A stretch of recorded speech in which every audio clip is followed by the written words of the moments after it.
Man, I'm not gonna lie, bro. He did a lot better than me, dog. Because I would have got up out of there. She would have had to find her way back to the crib. I'm assuming they don't stay together. And it's not that serious. But you never know how it be. This shit looked thirsty as hell. Real talk. And the thing is, he probably paid for the date, paid for the food and all that. And this is how she repaid him. You gotta love social media in all its glory. Now, I'm far from the jealous type, for real. Hey, don't trip if dudes holler at my girl and all of that. That's cool. I mean, if you got a good looking woman, that's part of the territory, really. The real thing about it, though, is how your girl handles that attention. Does she handle it respectfully and gracefully? Or does she get out of bounds and out of pocket? I think the issue most dudes have with this, and I'm in agreement on this, is the way she went with the flow of the performer. No apprehension at all. No hesitation. You know, you can sort of give body language or grab a hold of the person, like hug them or some type of hesitance in an innocent way, of course. Slight redirection in a tasteful way, because obviously it's doing a performance. But you can see how it went down. I will say, as the show was going on, she could have had some kind of pressure to perform and all that. I get that. But I saw all chemistry right there, dog. No hesitance whatsoever. That's the type of thing where it looks as if she's willing to leave her guy to get a shot at a better situation. And see, this is where many of these types of women who only care about what you can do for them and the amount of money you make and social media clout, this is why men are looking to see the red flags off top, to know who they're dealing with. Who's to say this guy saw the red flags and just ignored them? But once you cross that line, especially so easily, it's likely that's not your last time. But all is well in the world, fellas. She apologized publicly. So yeah, let's just get straight into like the amount of hate that I'm getting called all types of things that I've never even heard before. Like, it's getting a bit scary, and I keep coming, like, whoa. I want to publicly apologize to him. Obviously, me and him, we've had private conversations where we spoke, but since it was public, I think the right thing for me to do is to publicly apologize to him. Like, that was bad, but you know, it was honestly a mistake. If I knew this would like get this far, I wouldn't even go to the concert. I don't know, because this is not worth the hate I'm receiving. But yeah, since it was public, I want to publicly apologize to him. Yeah, man, she been hounded with crazy messages. And I will say, the hate is not cool. The hate is never cool. That energy can certainly be redirected somewhere else. But I can't help but think the apology was due to receiving the backlash and not in doing what she did.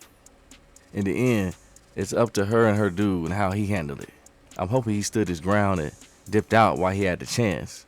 I really do, because if he didn't and he takes her back, it would just give her more fuel and justification to do him dirty. I don't know the history. It could have been her first dust up, but it was beyond a simple mistake.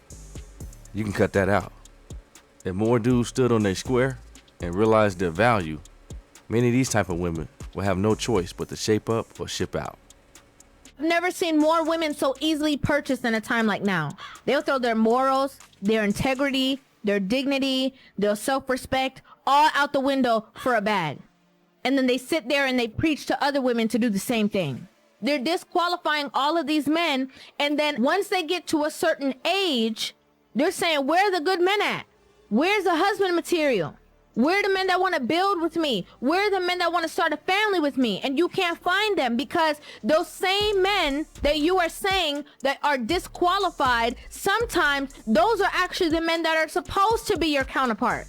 A lot of these women say these things for the hype of other women, so other women can laugh and clap, and so that they can make themselves seem like they are above. All these women are talking about, you have to have a certain amount of money to date me, to be with me, cannot even get a date if they paid for it themselves. Can't get a man to look their way. Can't get a man to call them during certain hours of the day.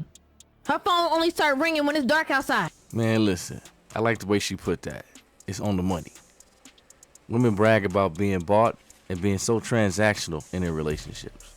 It's all about the materialism and hyper-consumerism. And it's basically just to compete with other women and all that, but then complain there's no good men left when the dust settles. By now, those good men, they don't see you as a viable option though. And I'm also convinced some women cite their high standards as an excuse why they still single, but it's more to appease their ego. And instead of working on those deficiencies and getting better as a person overall, becoming more of an asset to the good men they seek, they sulk in victim mentality, now saying there's no good men left. I love my love affairs. Yeah. I do love a good love bomb. Every now and then, I mean, though. yeah. You know, I call them my short-term, long-term relationships, where it could be 3 weeks of magic. And it's like a marriage. You're doing life. No one's slept at their place for the whole 3 weeks. Cooking dinner. You guys got a routine. And then you're like, no. And then you move on with your life. You wish them love and light. I love my love affairs. The love bomb, huh? Yeah, this is for the ever spontaneous woman that craves newness, get bored easy, and all of that. Hey man, listen, I can dig it. Different strokes for different folks. Look, as long as the guy's on board and knows her intentions from the jump, then that's cool, right? I mean, I would say for me, the concern would be how many guys that she's doing this with. I guess at least she won't key your whip or cut your Jordans due to jealousy, right? Right? Look, marriage and long-term relationships aren't for everybody. So to me, two consenting adults can do what they want, as long as it's decent and legal. I guess she looks at it like she got a built-in opt-out clause for if and when a better dude she really likes comes along. She can dip with the quickness. Because you know, most likely women that like you, they're not trying to share you with another woman. I haven't seen many that's willing to do that. But whatever her deal is, proceed with caution.